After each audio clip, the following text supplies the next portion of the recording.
Selamat pagi Bapak, Ibu, Saudara sekalian yang dikasihi Tuhan.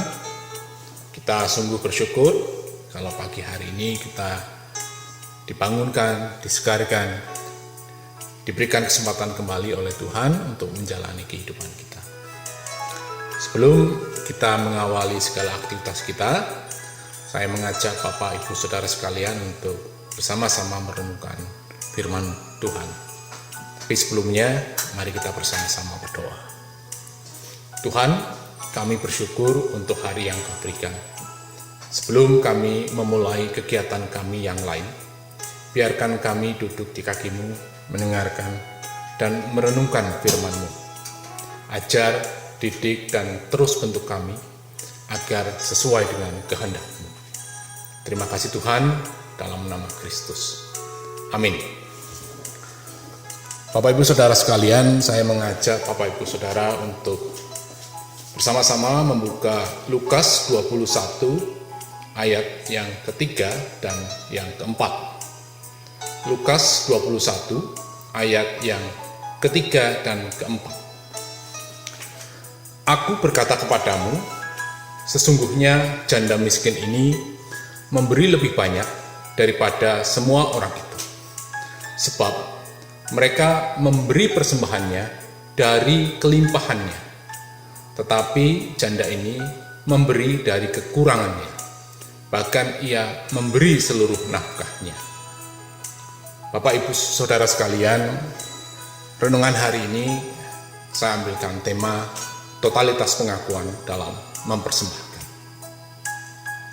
Bapak Ibu Saudara yang dikasihi Tuhan, cerita persembahan janda miskin ini mungkin berulang kali kita dengar.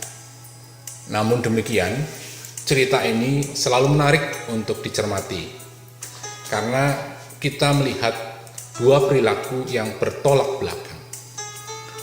Bukan sekedar dari banyaknya sedikitnya persembahan, tetapi lebih dari itu. Tuhan Yesus secara implisit ingin mengatakan, yang banyak bisa jadi sedikit, yang sedikit bisa jadi banyak. Yang banyak bisa jadi tidak berarti, yang sedikit bisa jadi memberi banyak arti. Tuhan Yesus ingin melihat, Tuhan Yesus ingin menyampaikan apakah pemberian persembahan itu betul-betul merupakan persembahan atau sekedar pemberian. Janda miskin dalam kisah tersebut memberikan pelajaran penting bagaimana totalitas dalam memberi. Bukan pada jumlah uangnya, tetapi justru pada nilai dalam memberi. Memberi yang merupakan persembahan adalah sebuah konsep yang berbeda. Karena dalam pemberian itu ada sebuah totalitas pengakuan bahwa hidup tidaklah bergantung pada besaran kekayaan yang dimiliki, tetapi bergantung pada Tuhan, Sang Pemberi hidup dan sumber segala berkat. Konsep inilah yang nampaknya tidak dimiliki oleh orang-orang kaya dalam bacaan ini. Orang-orang kaya dalam bacaan ini dikatakan mereka memberi dalam kelimpahannya, memberi secara berlimpah-limpah.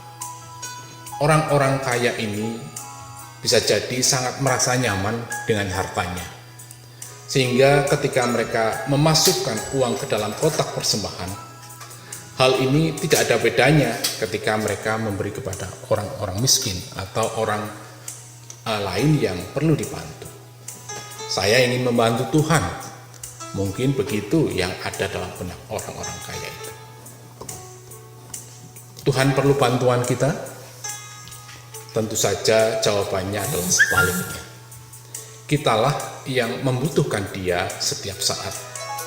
Tuhan hanya ingin kita menjadi saluran berkat-Nya. Memberi yang mempersembahkan adalah salah satu wujud totalitas pengakuan kita bahwa hanya kepada Dialah kita bergantung. Kita seringkali merasa nyaman dengan keberadaan berkat-berkat materi. bukan karena meyakini akan kehadiran Allah yang akan selalu memelihara hidup kita. Mempersembahkan adalah sebuah totalitas pengakuan bahwa hidup kita sepenuhnya bergantung pada Tuhan, sumber segala berkat. Mari kita bersama-sama berdoa. Tuhan, selalu ajarlah kami untuk senantiasa menyadari bahwa hidup kami tidak bergantung pada materi yang kami miliki, tetapi pada Engkau, Sang Pemberi hidup dan sumber segala berkat. Terima kasih Tuhan, tuntun kami sepanjang hari ini. Di dalam nama Kristus. Amin. Terima kasih.